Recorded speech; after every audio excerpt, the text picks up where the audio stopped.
How's the stash? Glorious. That's what I'm talking about. This is StacheCast. Let's go. So work that waiver wire, make those trades. Do what you got to do. Let's go. Don't be a quitter. Don't be a quitter. Come on. Do you even want to win? Jared's like, I'm going to drink a beer a hole, and then does. Now you get to date your favorite color. Played the School of the Blind 3 you times. You nobody. All girls school. Way to go. You're playing nobody. So they got 11 guys that want to kick your ass too. Nia Long, man. Nia freaking Long. It has been uphill both ways through shit creek. I'll be naked, passed out somewhere on the floor. Hopefully it's just my own room. Their offense is great. Their defense makes me want to shit down both legs. I'm not playing for the next 2 hours. Bring me some chicken. He's not superstitious, but that sumbitch is a little stitious. I'll tell you that. There ain't no doubt about it. StacheCast, baby. StacheCast, episode 10. Let's go. Woo. Big day. Bigger week, boys. Again, this is StacheCast presented by Nashville Stash right here in downtown Nashville. 10 episodes. Let's go, baby. It seems like a tiny goal, but in this day and age to get us all together for 10 episodes and have the response that we've gotten has really been amazing. Thank you for those of you guys that have been listening, to those of you that are watching and supporting us. We are on YouTube. I know that it was something that we talked about last week and we've been trying to get going. It has literally been the most frequently asked question that I've gotten and that anybody's gotten has been, when are you guys going to be on YouTube? And we have finally can say that we have delivered. So there's full episodes of season 2. There are the segments breakdown, shower thoughts with JJ, sports business with the professor. They're all broken out, some shorts, some funny stuff. And we're going to continue to post those by midweek. We obviously post the next day with the podcast. By the following day, we're going to try to get those YouTube videos up so you guys can watch us and follow along, laugh along, and bet along with us as before the games that go on the weekends and whatever we got going. So again, you can find us on YouTube. It's at StacheCast on YouTube, and we are at Nashville Stash on all the other social media platforms, Instagram, TikTok. Go follow us, subscribe on YouTube, and we will see you there. With me, as always, my ride or die crew, the Stooges, the dudes, the boys, the gang, my guys, Alex Alper, Jared Jones, and Joe Hudson. And we would not be the same without K Love. Welcome back. We missed you last week. We're glad to have you joining us. Story time. We might have some time at the end to get some bachelorette party stories from Cabo San Lucas if we can talk her into it. I think we might be able to. I've never been on a bachelorette party, so I really want to know what happens. Yeah, I will tell you, if we got time, you'll get to hear a great story.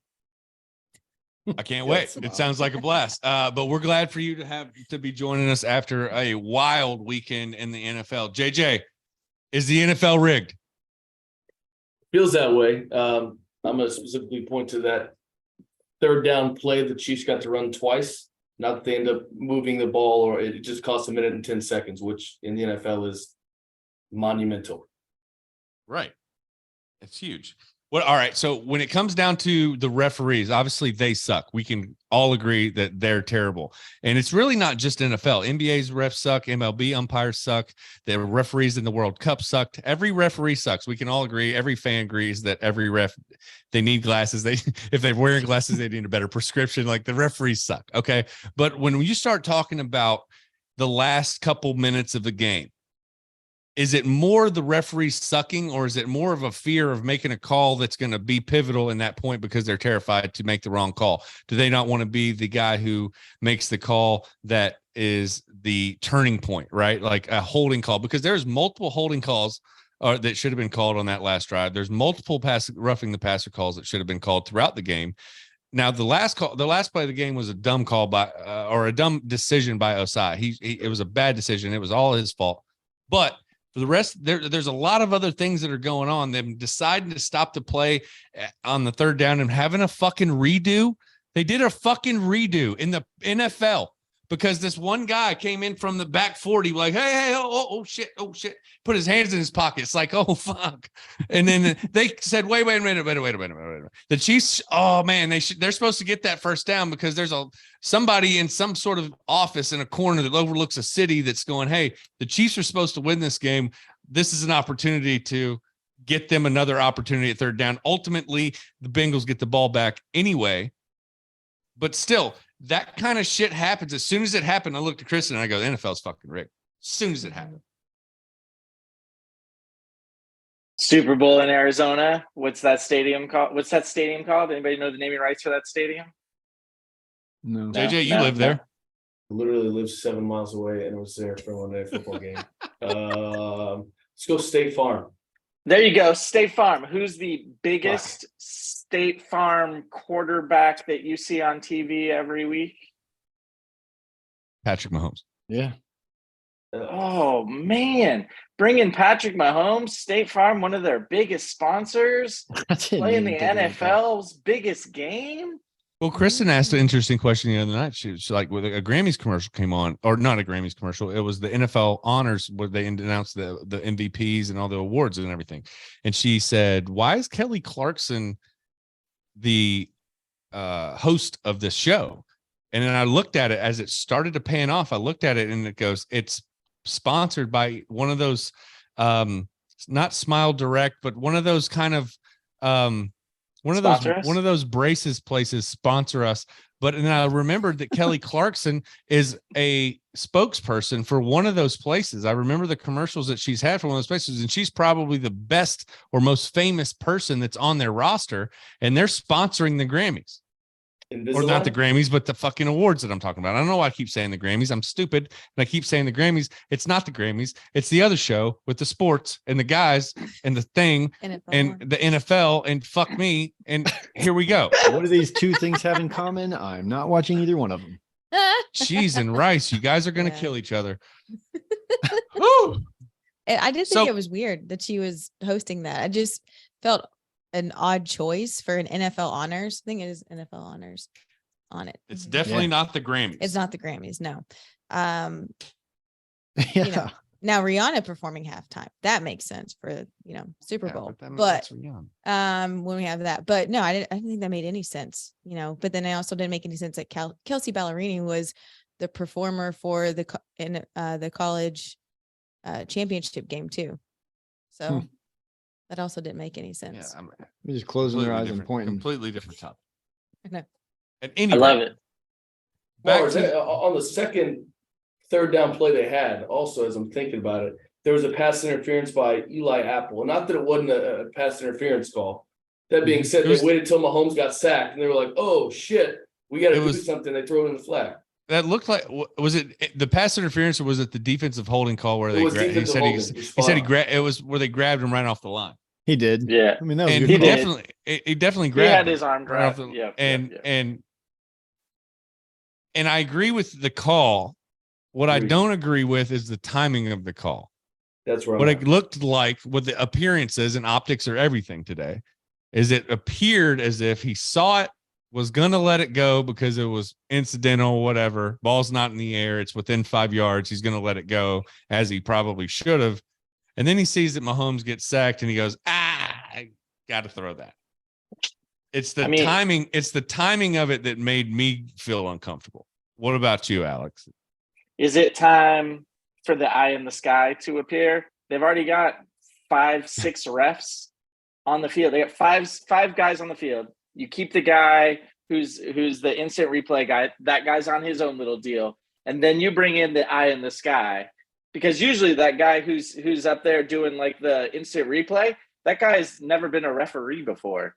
All he's doing is just like fast forward and getting it all ready. But if you bring in like we get during the broadcast, right? You bring in Mike Ferreira, and he's the eye in the sky at that game. And literally they can then say, pick up that flag, put it back down.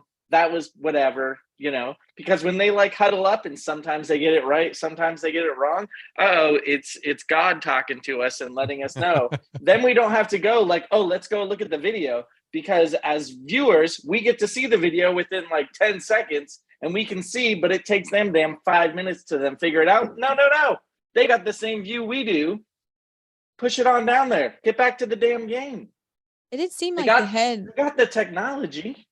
Yeah, like the head ref that was the first time that I really saw that, though, where he's the one who's, he's making all the calls, but it's like he's taking it from his ear on all the calls, and all everything being everything, all the penalties and all of that, it's all coming from his earpiece that he has of what he's supposed to be calling. It was nothing of them talking together ever. It was always just him. That's why he became the butt of all the memes and the jokes, because he's the one, getting all the shots called through his earpiece, not amongst his other referees that call. Technically, all right. The way it used to work is they would all gather together. Now they all have walkie-talkies. So he was getting the call from the guy 10 yards away on the other side of the field, being like, it was holding on number 32. So like, he doesn't have to run across because that takes less time. But if you're already going to do that, put up God up in the box and be like, this is holding, this isn't holding, let that go, and let's get back to the game. But it looked different than any other regular NFL season game. Do you know what I mean? Like the way the refs, it was only on him, and it was, like you said, it's playoffs, and maybe that's how all playoffs are done. But regular season, it's not the same. Yeah, that shit doesn't happen. But if you need to have that for every regular season game, get somebody up there, plenty of refs, and those guys are usually very out of shape. So like, get one of those guys up there, and he can just do the job. All right. So, are the refs in on it then? No. Okay. So they're just puppets. They're just pawns. being told what to do They're and here, what to pawns. do this and what to do. Probably like when in doubt, maybe they're like, hey, look, if it's a coin toss, we'll lean that way a little bit, like. All right, on the think that 50-50s, go this way. If it can go either way, go this way. They're definitely nudged, right? They have to be nudged. There's a reason why like certain refs have like certain records when certain teams play.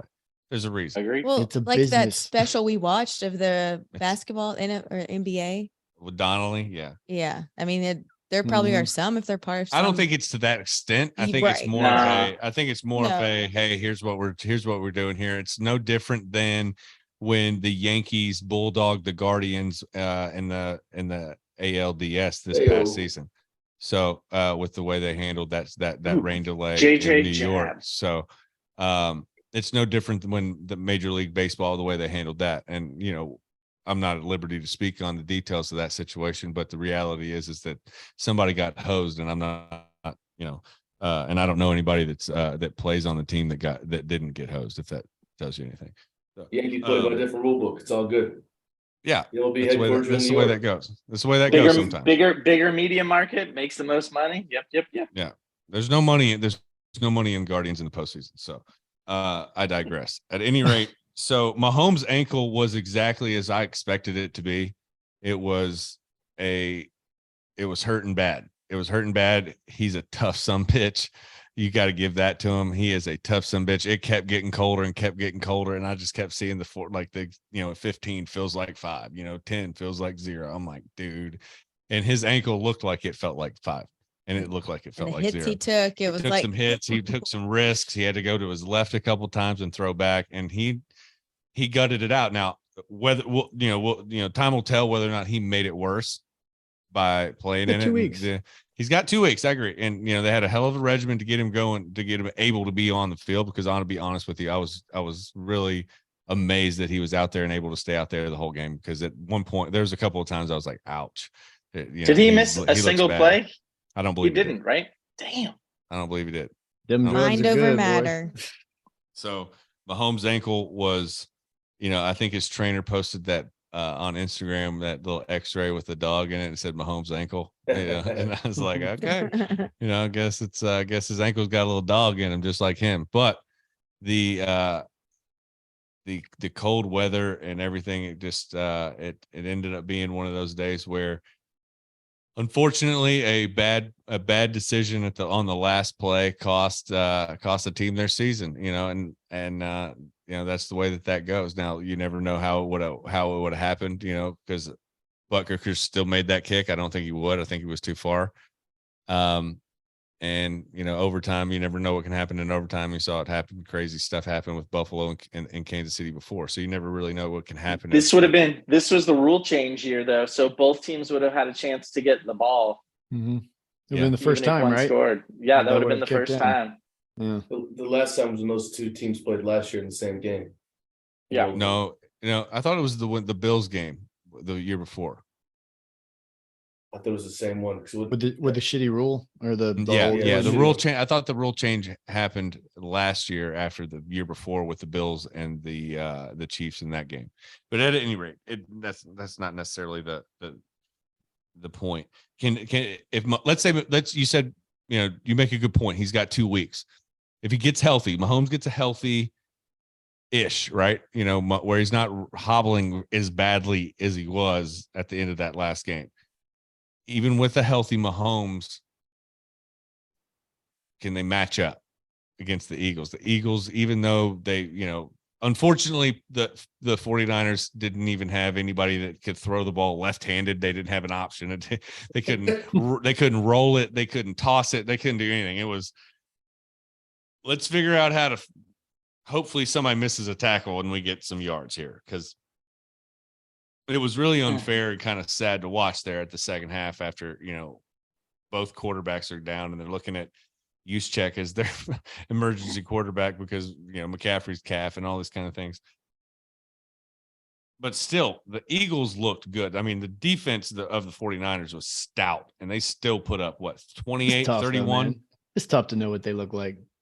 That's tough. I think it's a tough game to assess. You could be like, yeah, they look good. It's like, they better look good. They're going against a guy handing the ball off all but 2 plays, 7 minutes into the third quarter. But how does Purdy's inability to throw the ball affect what the defense is doing to Eagles and the offense? The offense and the Eagles still put up points. Should have been 14-7 at the end of the first half. Right. You take away the two fumbles in the red zone, and which you can't take those away, but right. You can't take them away. You can't take them away. But in the event that those 2 fumbles don't happen, one play on both plays, the quarterback went out of the game. You have 2 plays. Quarterback snaps his UCL. He's going to have Tommy John. He fumbles the ball. The Eagles get it and they score. You take those 14 points away, and it's a 14-7 game at halftime. But it's still, it's a game if they can throw the ball in the second half. But, the 49ers defense showed up ready to play anyway. And when their quarterback went down, they cranked it up. And the Eagles couldn't do anything they want to do. They had to fight for everything. And they were still able to keep chugging along and keep putting up points and keep moving the ball. And I'll tell you what, the Chiefs defense is a shadow of the 49ers defense. Facts. I mean, they're all right, man. They gave up 0 total yards to the Bengals in the first quarter last game. Yeah, they have a bunch of rookies in there because all their money has gone to Patrick Mahomes and Kelsey, like it should. But the 2 guys, the 2 cornerbacks, one guy who tipped it to the other guy, those guys are both rookies. Yeah, and they were. I mean, the Bengals receivers made some ridiculous plays. And a lot of the times it was just Joe Burrow, just like, I'm going to throw this up and somebody's going to catch the ball. And more times than not, they did. But the Bengals played well, but the Chiefs defense played really well. But the Bengals never established a running game. It was like, it's going to be the Joe Burrow show today, and that's it. Mixon got the ball. I don't even know. I'll look it up, but not enough time. He had 17 yards, man. And the Eagles, that's how the Eagles get you, man. They do all the right things, but they run a balanced attack. And they think, he's going to throw the ball, and then they run it for 7 yards. There's 75 total rushing yards, I think, in the game, not to quarterbacks. Burrow led the Bengals in rushing. I mean, Mahomes had 8 yards, and I think Pacheco on the last play 18 yards, and I think Jerick McKinnon had 4 carries for 1 yard. There's nothing in that game on the ground. I don't know what that was. And you got Mahomes yeah, I'm hurt. Let me hit 10 receivers. 8 for 19. I think I get it done. 8 for 19. I'm not going to shit all over the Chiefs defense, but I'll let go. I think it's a shadow of what the Eagles had to face in the 49ers. I mean, they exploited. So Bengals were missing 2 offensive linemen. They go high pressure out of the gate. Just in the first quarter alone, the Bengals had 2 pre-snap penalties 3 sacks allowed. Like they come out and exploited, hey, we're going to put pressure on, and they did that. I just don't think they're as good as the 49ers or the Eagles defense. Eagles defense, we can talk on later. That's a whole nother monster that Mahomes has got in store for him. I thought it was impressive for the 49ers just to continue to, drive it to them as far as defense goes, because I think it is hard when, you don't have a quarterback, which is also a whole other thing. It's like, how are you such a prominent NFL team and you don't have any quarterbacks now? You don't come with any really, but you also don't have any, even if you have Jimmy G and you've got a few that were out, but still, like if you think about it, it's so much money and you don't have any quarterbacks at all, like any other backups. Like that's literally it. Like it's crazy when you think of the scale of the amount of money that these teams have and you still don't have a quarterback, but that's a whole other subject. But I just thought it was Who's going to be their quarterback next year? Who knows, man? I know Caleb, she was pissed at Jimmy G on the sidelines. I'll tell you. Yeah, Jimmy G's a free agent. He's gone. He's over smiling. I hear you, Caleb. That's what I told him when we were watching it. I was like, why is he over there smiling? I was like, this is not a time to be I saw smiling. that too. Yes, where they went to him and he's sitting on the bench near the end of the game. He just laughing and smiling. I'm like, bro, like this is not a time to be smiling. He's like, I'm gonna right get now. paid by someone, not my team anymore. Yeah. But also, Deebo Samuel was smiling, but I think he just had like a weird face twitch or something. Like I remember seeing that. I'm like, you need to be in Nick Saban mode. This is not a time to smile, especially when you're losing in your situation of no quarterbacks and you're one of them that's out. But Tom Brady's going to throw the ball for them next year. His boyhood spot. Nobody on the roster except Trey Lance. They got the money to do it. He's currently, according to DraftKings, sponsor us, the odds-on favorite to be the starting quarterback for the 49ers next year. He's plus 150. It's almost even money. Well, I just want to say I think that it's impressive because I was telling him this too. If your offense is, not putting any points on the board, you don't have a quarterback, everything is just going wrong on offense and your defense is still showing up. I think that says a lot because over time, you really just kind of just fall apart because, you build each other up, right? So if like your offense is doing well, your defense is going to want to do good and you have that team aspect. And then I just think it's impressive that they continued to fight through it as much as adversity as they had. It was impressive. Yeah, because they could have given up. They could have laid down. They could have said, fuck this, we're done. We don't have a quarterback. We can't throw the ball, but they didn't. They kept bringing the heat and they kept on and kept on. You see Steve Young's post. He was in the parking lot working for ESPN, and he said, "Hey guys, I'm warming up my arm. I'm ready for the second half." Dude, they should have brought him in. That would have been amazing. I know he's not on the roster, but like he would have done real fast, real quick, physical. They should have, like in hockey, if all the goaltenders get injured, they've got like the guy who drives the Zamboni can come in and play goaltender. There's always an emergency. There should be an emergency quarterback for every team who's not on the team. And it's like, who knows? Water boy. It is, or it could be some guy from college, some guy who's like, handing out drinks. It could be Steve Young, like whatever. Assign someone.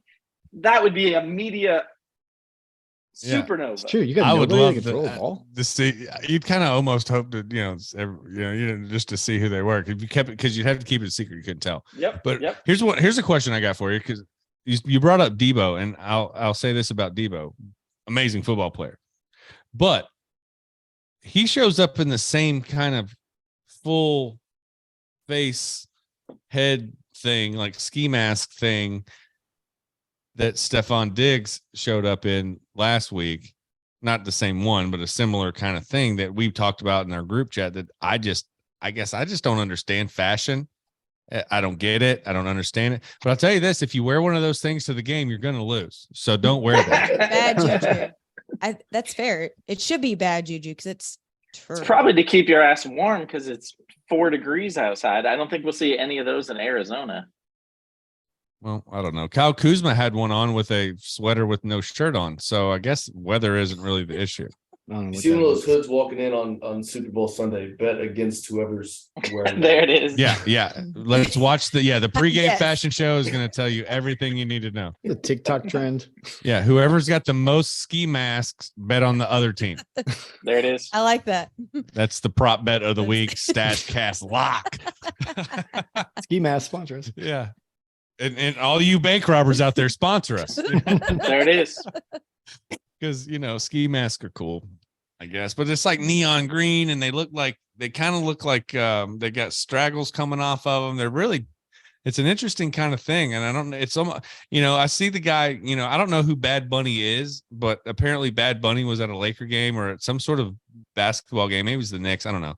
But he's at some sort of basketball game and he's sitting on the court side and he's got this full head thing on, covering everything but his eyes. Mm-hmm. And I'm just like, what? JJ likes Bad Bunny. What are you doing? How hot is that? How hot? Oh my God, how hot is that? And it's got to come from Paris Fashion Week or something where everything is really cool, but it's really not at all. It looks terrible. It is terrible. Charles Barkley would hate it. Can you imagine Charles Barkley showing up in some of these outfits? That'd be the best thing ever. Big enough to get over that fat ass head of his. Yeah, but he'd be like, what y'all? Y'all some knuckleheads. I bet they will come out with one at some point on their show just because. I used to love it. I loved his little commercials that he did for I don't know if it was Uber Eats or some sort of food commercial, but the little guy would on this. He was like, "Don't be a knucklehead." He's like, "Let's get some snacks." Whatever he said. I can't remember. I think it's Taco Bell. Yeah, maybe it was. I don't know.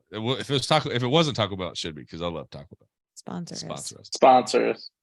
So the spread's 1.5 in the Super Bowl. We got 2 weeks. I personally want to see kind of the progression of this ankle and what they're all kind of saying about this. But for all intents and purposes, I can't imagine a game that the Eagles, don't win this game. The over-under set at 49.5 right now, which is quite a bit for the Super Bowl. I kind of agree with you, Alex. Right now, my gut says Eagles in the under. But if that spread was to get to 3.5, would you take it considering the history of Super Bowl games being settled by a field goal? Yep. I'm playing the under all day, as I have been for literally every playoff game. And I think the under is only lost once so far. Sorry, you guys. He lost once on Sunday, so it's at least once. Yeah, there it is. Yeah, I'm really bitter about that. Because I keep going for the over. On our picks and over twice and over missed, thanks to nobody wanting to score in the fourth quarter. And the NFL had it out for me with the Bengals. So, all right. Well, Chiefs also they lost third down plays for shit. Yeah, Chiefs had missed three wide receivers. Lost 3 not playing receivers that game. Yeah, they were missing some guys. Yeah, MVS had the most yards of any Chiefs receiver all season in the game. I think it was like 116 yards or something like that. That's his season high for sure. But like that's the most any Chiefs wide receiver had the whole season in a game. So it's the Travis Kelce show. Travis Kelce. And you got to know that Eagles are going to be preparing to stop the unstoppable. Also Pacheco. They threw the ball to him a lot.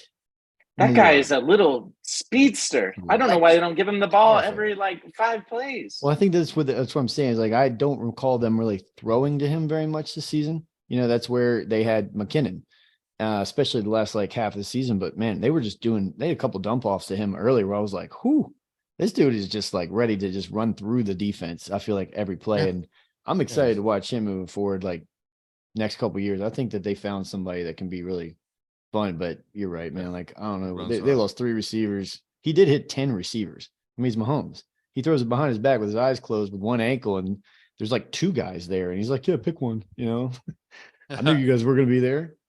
5 guys ran the ball. That's one of the 2 things I'm looking at this week. So one is obviously we talked about, can Mahomes get healthy? Number 2 is who the hell is he throwing the ball to outside Travis Kelce? So Juju Smith-Schuster's questionable, Mecole Hardman's questionable, Kadarius Toney also questionable. So out of MVS, John Ross, Sky Moore, and Ty Freifogel, which heads up, Ty Freifogel Hoosier was average in the Big Ten. So if that boy would have played in the SEC, it would have fucking sucked. Playing in the NFL though. Where's he's a 5th wide receiver. He made the team. So against the top defense in the NFL. They also have 2 weeks to prepare for that. On the guys who are questionable now have 2 weeks to get healthy. There's a lot of things that can happen. They're also playing indoors the next game. They're all going to play. You know what I mean?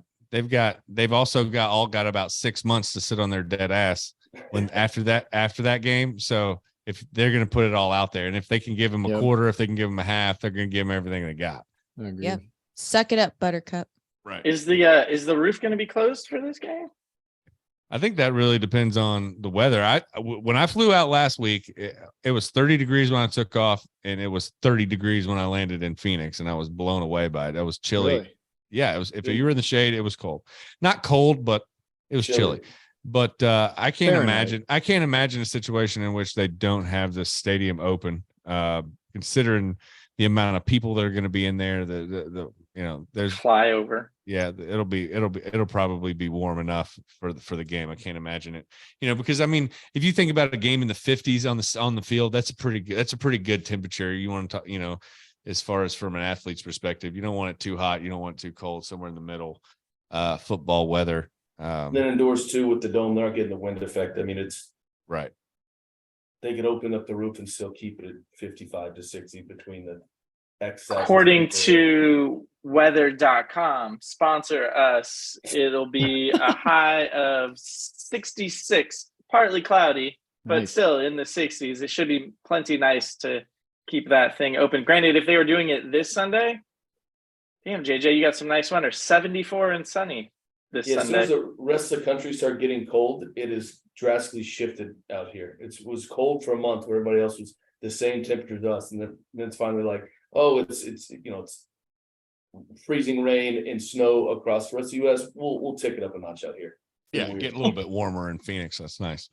Well, real quick, let's go around the room here and let's figure out who our gut feelings are. Super Bowl. Let's not worry about spreads right now. Obviously, I think everybody is there anybody on the Chiefs? I know that I said the Chiefs like 6 weeks ago when we were talking about it on as far as who we thought might have a chance. But in the bracket, I'm out. K-Love's out. JJ's out. Tweeter's out. Alex is the only one. Alex is the only one in the bracket that picked the Eagles. Or picked Eagles, anybody in this Chiefs. Game. I picked Eagles Chiefs with Eagles winning. So Alex is in the lead on that. I had Chiefs in it, but against the 49ers losing. I thought the NFC would just win either way. Yeah. So with all that pushed aside, clean slate, is everybody on the Eagles, or is the entire cast on the Eagles? I'll take the Chiefs. Oh, everybody but Joe. Come on. All right, so I'm not rooting for the Eagles. I want to root against the Eagles. I'm just. I know that you said they're your least favorite fan base. You hate them all. I can't stand him. I've got a teammate. I mean, he walked out. He's got a Fly Eagles Fly background on his computer. As soon as he went to the bathroom, I walked over to try to change that to Washington immediately. We're in cybersecurity too. He should have shut his computer down. It's yeah. Practice safe procedures. Let's log out. Double middle fingers for you, buddy. Double middle fingers. I'm gonna do it every day until he learns his lesson too. Hey, well, all right. So we'll see how it goes. Maybe somebody else's decision will lean over to the AFC, but right now it seems like it's everybody against Joe right now. But we'll see. Last week, I mentioned a story. I was in Phoenix. We were there in town for a family thing, a baby shower for JJ's upcoming baby. JJ's mother, Marla, was in town, and she dropped a bomb on me that I believe the exact phrasing that I used was that if it happened today, that the internet would absolutely explode. And there's some of you may know this story, but a bunch of you may not. In 1940, it was the second year of the NCAA tournament in college men's basketball. The way that the tournament was selected was there was 8 conferences in the country. The winner of each conference was then selected to go to the tournament, and then there was a single elimination tournament to determine the winner, and that was the first one in 1939. In 1940, the Purdue Boilermakers were in the same conference as the Indiana Hoosiers as they are today, and the Purdue Boilermakers lost 2 games, and the Indiana Hoosiers lost 3. So therefore, the Purdue Boilermakers won the conference. However, those 2 losses came to Indiana. And when the tournament committee told them that gave them their invitation to the NCAA tournament, they declined the invitation and gave it to Indiana. because they determined that they deserved it more because they had beaten them twice throughout the regular season, even though they had won the conference outright and had fewer losses than Indiana. Indiana then went on to win their first national championship in school history. Wow. Can you imagine what the fuck would happen if, let's say, I don't know, LSU and Alabama are on the same side and they got to go Duke play UNC. Alabama? Let's say Duke UNC. Let's say Let's Duke put a little UNC. more salt in the wound. Purdue still has not won a national championship in basketball. So 1940, they could have been in the Elite Eight, had a chance. Still, the last little boom. Wow. Purdue's never won one, and they gave up an opportunity in 1940, and gave Indiana their first one. Now let's say, for example, for the sake of conversation, because this is the first analogy that popped into my head, was let's say that LSU was supposed to go to play in the SEC championship game against Georgia. And they said, you know what, Alabama, you guys probably deserve to go and have a better chance at beating Georgia than we do. You guys go play Georgia. We'll give you our bid to the SEC championship game to try to go beat Georgia. Can you imagine what would happen in a day and age where you get fired mid-season in your first season? If you're Nathaniel Hackett, you don't even get a full season to try to prove yourself. If you're in college, the dollars, the players, the transfer portal, you got all these different things playing a factor, and you've got coaches getting fired left and right every season. You got somebody in 1940, 80 years ago, the first national championship for Indiana Hoosiers came because the Purdue Boilermakers gave them an opportunity to get in the tournament that they did not earn. Well, it's kind of like what happened with Ohio State, right? In Michigan, I guess, and like Ohio State, maybe it was Michigan, but it's Ohio State who lost, right? Like they lost like 2 games, or they lost to Michigan in the regular season, but still got into the playoffs, and when all of that occurred. No. This would be like if Ohio State lost to Michigan in the season, and Michigan got into the playoff and went, oh, no, wait. You know what? Ohio State deserves an opportunity to get in because they beat us in the regular season. No chance. Are you kidding me? The president would be fired. Everybody, the athletic director, the trainer, the city would burn down. The guy guy that installed the water sprinklers, everybody's gone. I can't even imagine. Imagine a donor. You're like, hey, I donated $2 million to a football program, and then you just pass up a chance to go to the national championship. Like, it just wouldn't happen, man. It's uncomprehendable. Can't say it wouldn't happen. It did happen in 1940. That being said, the budget at that time, Indiana couldn't even bring their full team because they didn't have enough money to bring the full team and house them and bus over there. So totally different world, but it has happened. Right. And now, a little cherry on top of what Jared just said is that what he's talking about is that there's 15 players on that 1940 national championship team that played all the way up except for the final game. They didn't have enough money to bus the entire team to Kansas where the national championship game was played. So they were only able to ship 12. So there's 3 guys that got left back in Indiana, and 12 guys went up to Kansas, won the national championship by 20 something points. And if you go look up the 1940 national championship team now, right now, there's only 12 guys pictured, and there's only some pictures if you can find them, and you got to look hard to find them. They're not easily posted, but there's only a few pictures out there now that have the 12 guys pictured, but then at the bottom it says not pictured, and it has those 3 guys that played in the entire season and the postseason that weren't invited to the national championship game. It actually mentions them, and those are the only 3 pictures. That picture is the only place that those people are acknowledged anywhere in the records of time about that national championship team season, even though it was their first, and even though they had a part in the entire season before that. So the Big Ten put out a documentary that Marla actually told me about too, called The Unpictured or The Not Pictured or something like that, talking about this season and this team and these 3 guys who weren't invited to the national championship, and the story about how they got kind of put back onto into the record book. So really cool story, something that I never would have thought of, but because our friend JJ is a big IU fan, and his mother shared that story with me, and it absolutely blew my mind. I wanted to share that with you. So if you got anything else, any wild, any kind of wild trivia or anything like that we want to know, we love stuff like that. We talk about it all the time, little tidbits here and there. So send us that our way. Any chance you get, again, at Nashville Stash. What do you got, Alex?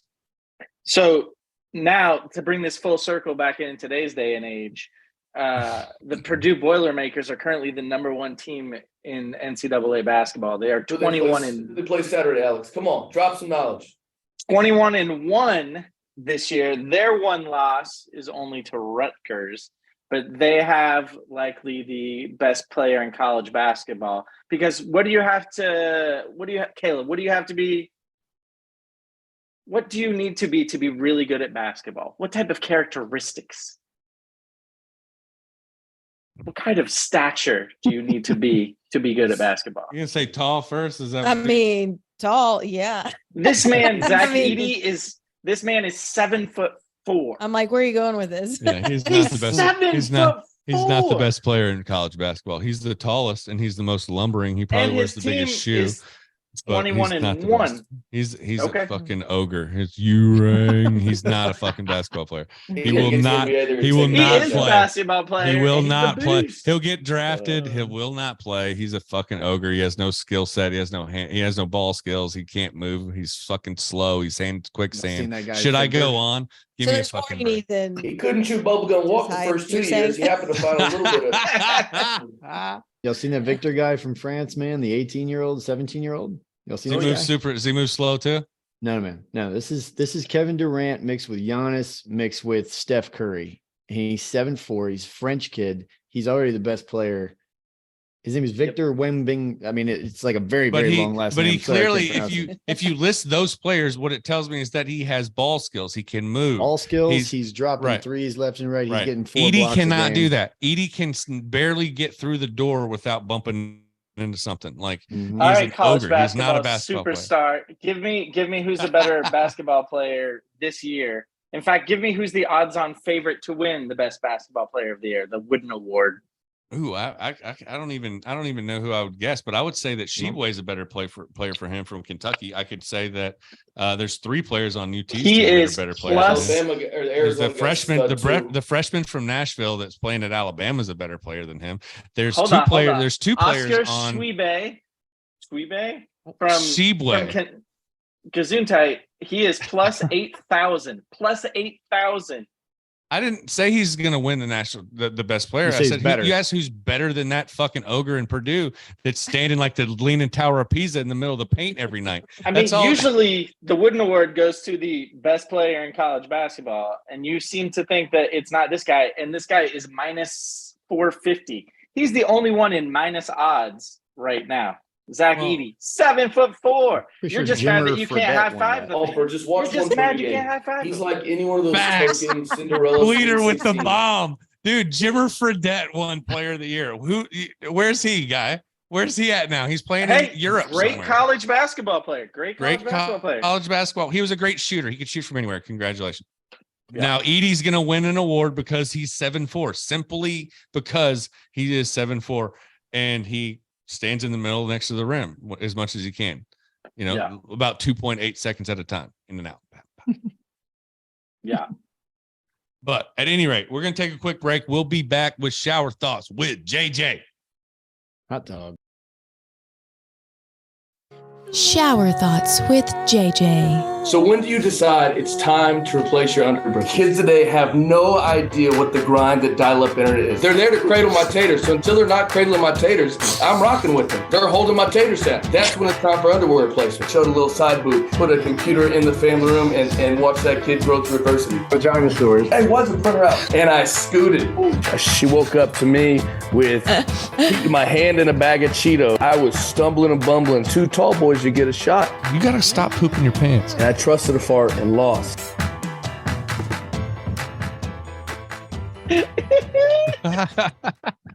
Well done, Mars. Well done. Trusted a fart and lost. Always a classic and unfortunate circumstance that happens way too often in my life. Shower thoughts this week. So things to be happy about that happened as we were kids and not adults. So what are we looking back retrospectively and saying, man, I'm so glad that happened when I was a kid. So I'm going to start off with a few. The first one is the easiest one. This I thought out right out of the gate. Circumcision. Not a chance in hell as an adult. I'm driving myself to the doctor and be like, hey, can you axe off half my wiener? 0 chance. Number 2, I also think it's a layup. Braces. Definitely. Not going to the weekly checkup, not doing that, not getting them tightened. No chance I'm going to get rubber bands or talking like I have a lisp. Easy one there too. The third one, as I woke up today a little sore, I realized that thank God I don't have sports injuries as an adult. Because you blow a hammy as a grown-ass man, you're limping into work and everybody's like, what'd you do this weekend? Hey man, I tried to kick a football and it just wasn't there anymore. You go into the broken wrist in high school, everybody, oh man, sorry, you're out for a couple weeks. Good luck. See it. And the last one I got is a middle ground. Or I shouldn't say it's convincing, but I think prom would fucking suck as an adult. You gotta think you're going to, I gotta find a date. We gotta get matching the suit.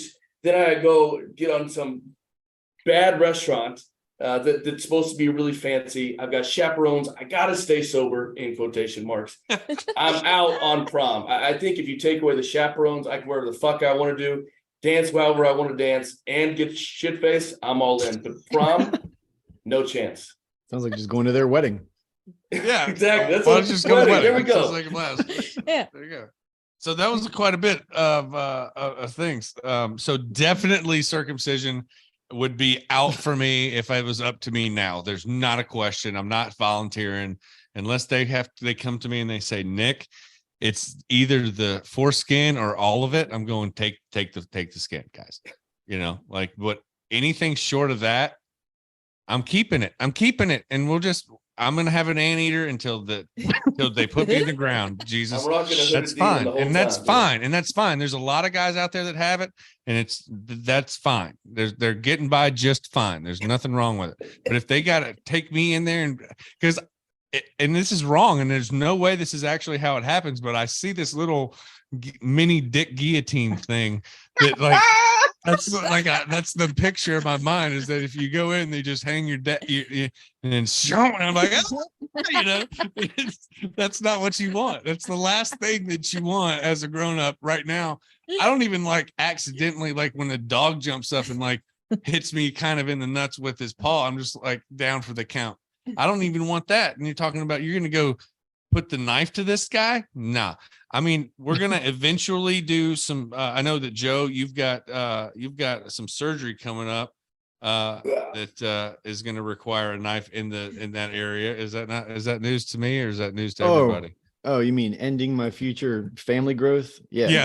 Yeah, sure. Yeah. I need to go take care of that like ASAP. Right, but that's a choice you're making as an adult, which is very similar to the question at hand. With the knife and a pee-pee.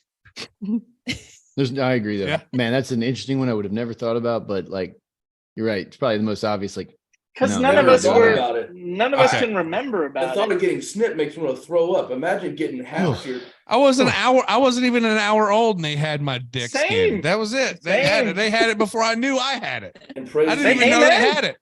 When I found out they just keep it going. When I found out they took it, I was fine. I was like, hey, keep it. Well, apparently for JJ that they cut off half his wiener. So I thought it was just an anteater little end, but he apparently said it was half of his. So they chopped half your dick off? No. Damn, where were you born? Not Arizona. That's rough.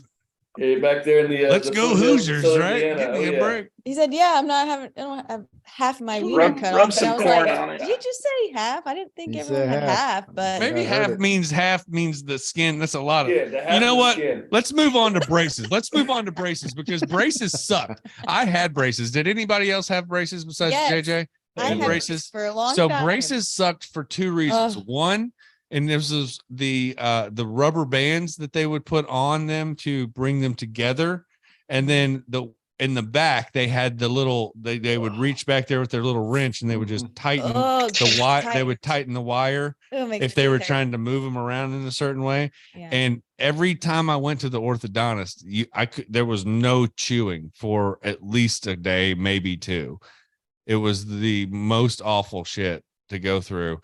And I'll tell you what, I'll let you probably reach back and kick me in the nuts as hard as you can before I let them fill that fucking metal tray full of pink goo and ram it into your fucking head.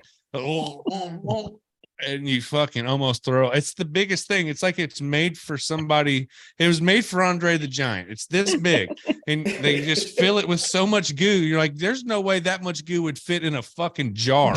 And they fucking Did fill you it get up your in this braces thing. done in Mexico? No, it was Tennessee in the 90s. Let's go. So Let's they go. just so Bertho said with that goo and just bam, and I think I still got some in my throat now. It's just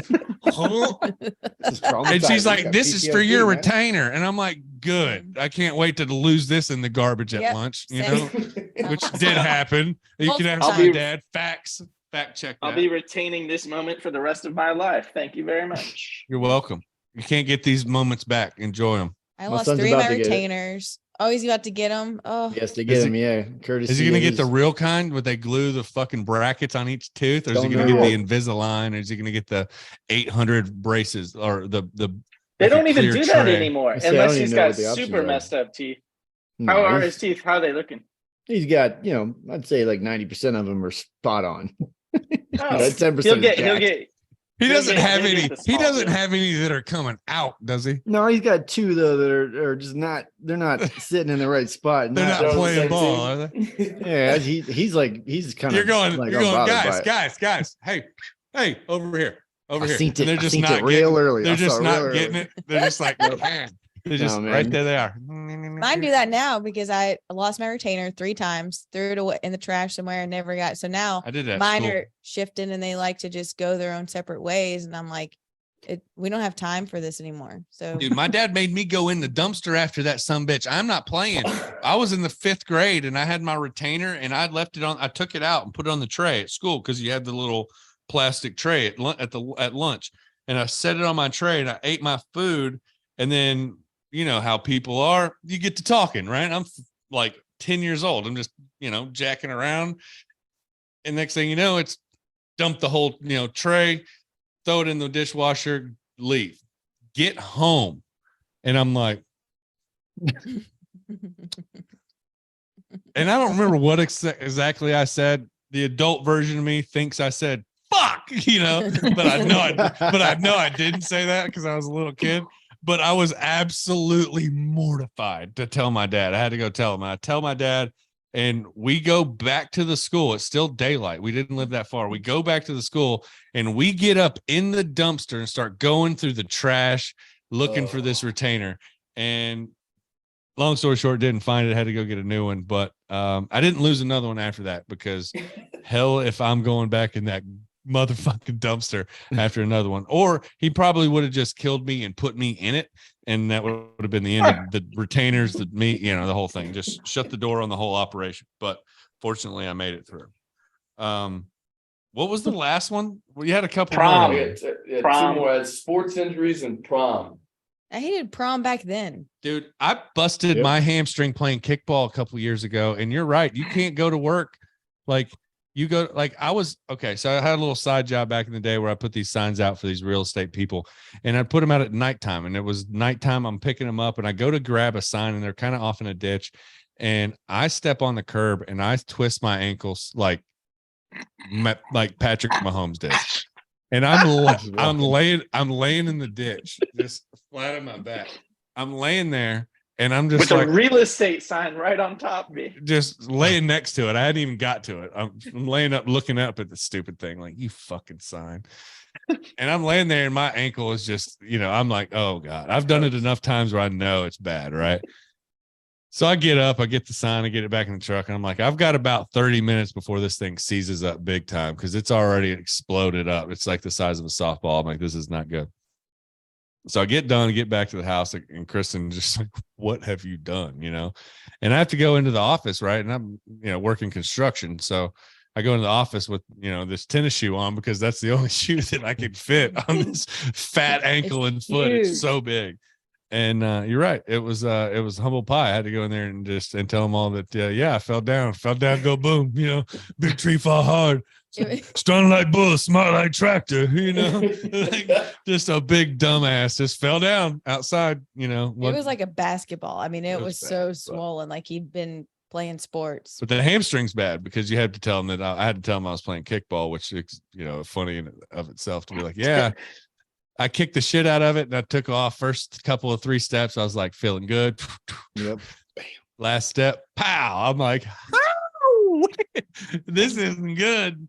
I don't have a doctor, there's no trainer. I don't have any ice. This isn't good. So yeah, it was blue and black and all shades of purple by the time I got home. So sports injuries as an adult, no bueno. Dude, I've literally been sitting here waiting for this hamstring cramp to kick in this entire show.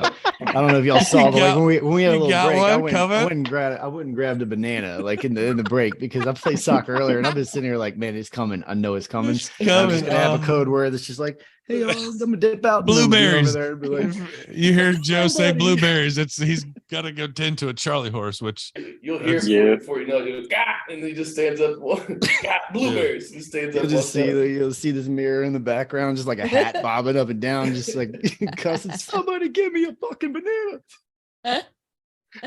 Yeah, I didn't really get prom either, JJ. Like prom was something that was like this made up, I went, I started going when I was a sophomore. I went to probably 8 proms. It was stupid. And it was the dumbest thing. I was always at prom. He still goes. I was like Matthew McConaughey. I keep getting older. They give the same age, There it is. What a whore. So I have a different prom experience because I graduated in Las Vegas, or Henderson technically, but just outside of Las Vegas.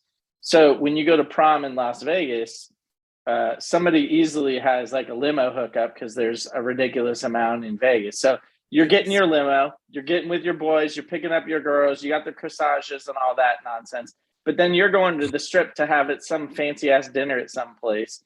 I wonder who can spell corsage out of this group. Oh, none of us. You get to dinner, and hopefully that's comp because somebody knows somebody else. But sometimes you have to pay for it. But shit, your parents are probably paying for that shit. Then you go back, you go to the dance, you get in there, you dance a couple songs, you take pictures, which takes way too long.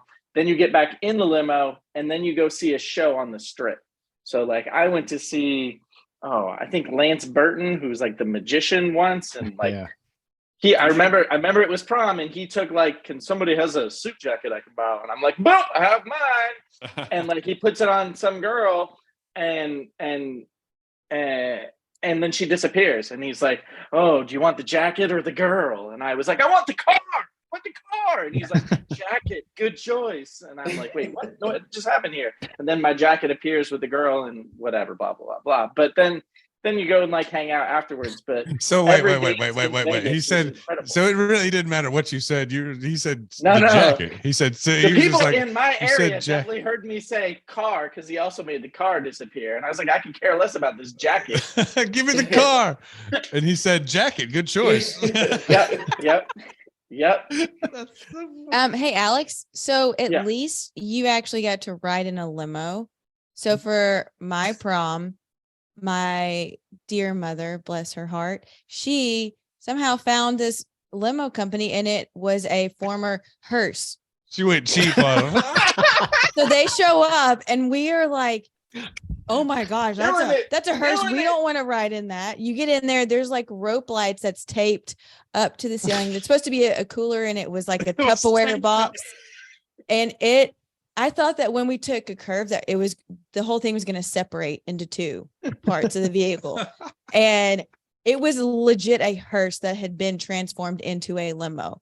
And it was the most mortifying experience. So they pull up and we're like, oh, you can just drop us off like way back here. We will totally walk into the, dinner and walk into the place. Did like not just playing, like dropped them off and they walked like around the corner. So nobody had to see them get out of this hearse. Yeah, it was brutal. So I go viral now.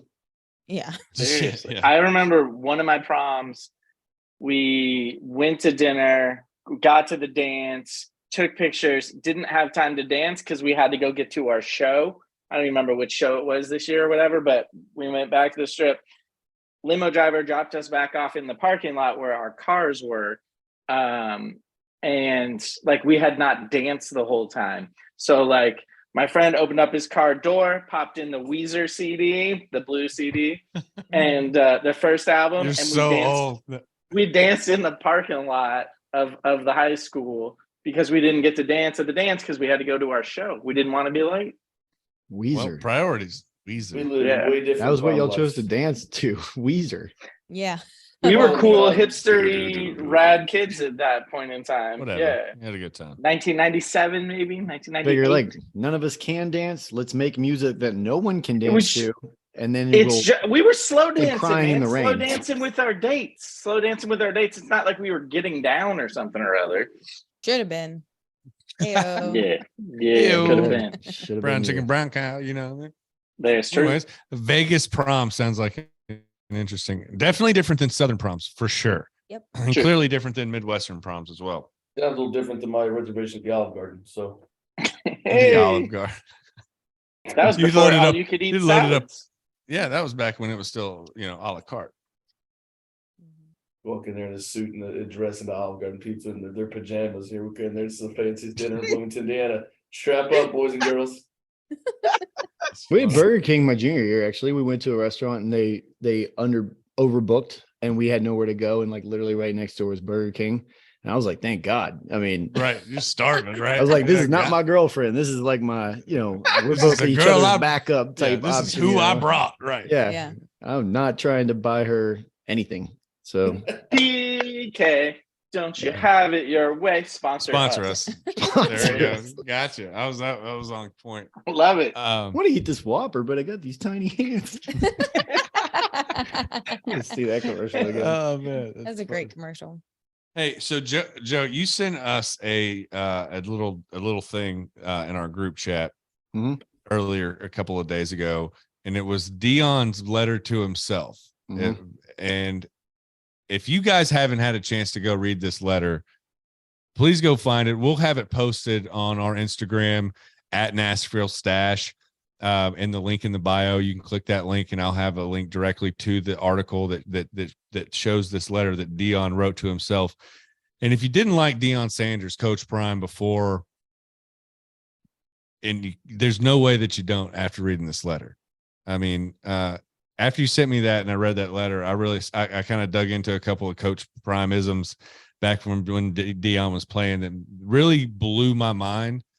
But before we get into that, I wanted to, since you brought it up, I wanted to kind of get your thoughts on Deion and what you thought about that letter, and kind of as a dad, how you took that as from somebody like, when you start talking to Joe the fifth, when he starts getting into sports and the stuff starts to matter a little bit more to him,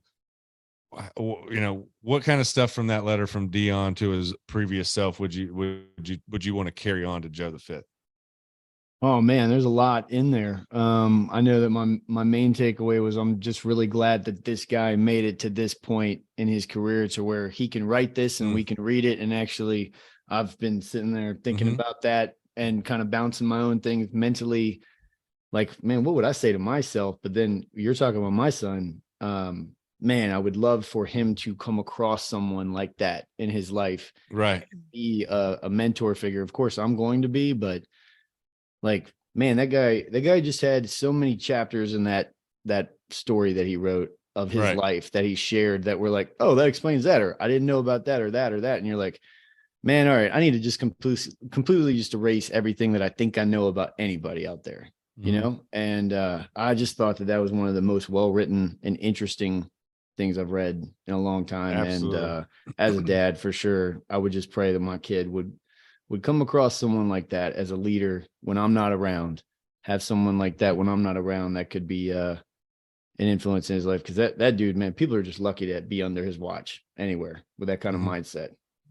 And I love that he is coaching, that he decided to Absolutely. coach, because that's not something, he could have done with his path afterwards. But that letter, I would keep reading, pieces of it to him that he's already read, but it just spoke to my soul of just him. And he's such a class act. And like you said, he's old school. And I love that he shares about his faith and, that carried him and his mom and how much she means to him and his sister and how he took care of them. And that's what he set out to do. And if that's all he ever did from his work and sacrifice, then that was enough. And I I love someone who can, talk about their faith and just carry that through. And I mean, the way he talks, and he's resilient. I mean, you can see the resilient in him, and being able to separate himself from prime and be in prime time versus Dion, and he knowing when to turn that off and turn it back on. And I think that's one of the hardest things for anyone to do is as an athlete in the spotlight. Can you turn it off and on like that and still know who you are and feel grounded? And he's done that. I mean, he's an incredible leader and a teacher that now other people get to have that from him. Amen. Mm-hmm. We love you, Dion. Hey, Coach Prime doing big things. And Coach Prime, we had a conversation during the World Cup about Lionel Messi. He wins all the awards, all the accolades. We started talking about in his sport, considering how many people are playing the sport that he plays. If he's the best ever, then does that make him the greatest athlete of all time, considering the sheer volume of people that's really being compared to something that's like maybe American football, which is such a small percentage of the population play this sport, right? We had that conversation. And Deion Sanders brings in another layer of that conversation that has to be brought up, and especially has to be brought up on this show. Deion Sanders, home run in Major League Baseball, returned a punt for a touchdown in the NFL same week. Plays in an NFL game for the Falcons and an MLB playoff game for the Braves same day. Same day. It's insane. To be young. Also, just for everybody keeping track, little small nugget there. In both the baseball, Major League Baseball, and the NFL Hall of Fame. How is this man not realistically, when you start talking about athletes and physically gifted? He's not people, baseball Hall of Fame, right? He is. I thought he was just football Hall of Fame. Is he? Last I checked, he was in the both. It's 0.5 right now. 0.5. We'll get back to you. Keep going. Last I checked, he was in both. And if he's not in both, then I'll eat a little bit of crow on that. And if he's not in it, he should be in it. Yeah, I don't know. Sorry, Nick. Not in it? In the Baseball Hall of Fame. Huh. Not the baseball? Nope. Well, there you go. Wait. Oh, wait. No.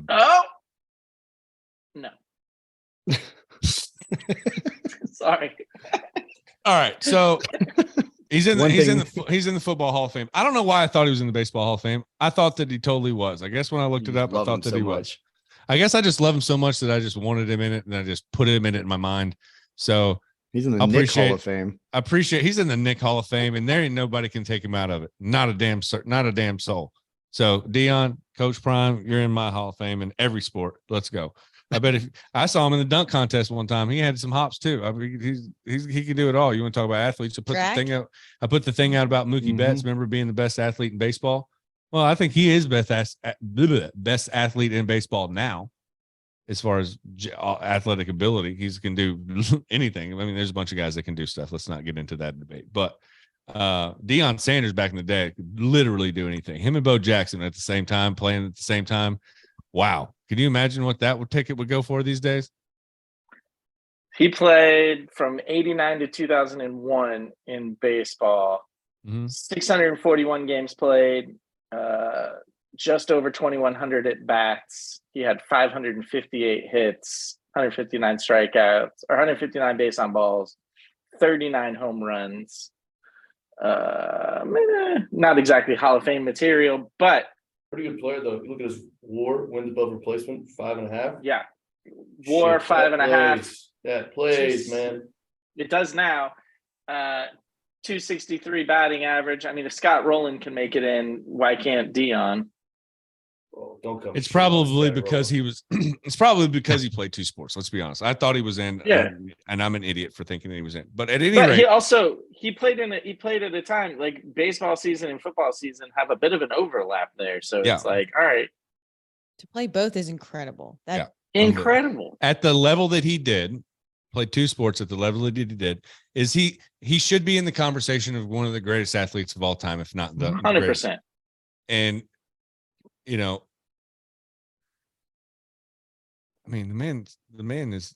It's like him and at one point there wasn't anything that he could do. If he wanted to score when he got the ball, it got to the point to where if something happened, he'd go, "Give me the ball. I'm taking the next punt. I'm taking it back." He would take it back just to spite somebody. Deshaun or what's his name? Howard from Game Day talked about the first time he played Dion in the pros. Desmond Howard, and he takes a kickoff return to the house, and Dion's looking at him from across the sideline like, "I got you, son." And the next one, he takes a punt back. Boom. He's looking at him the whole time like, "I told you, I'm the best. I'm the best." Prime. It was bad. And the part that he talked about where he was practicing his one-liners in the mirror, know him till you know him till they're you.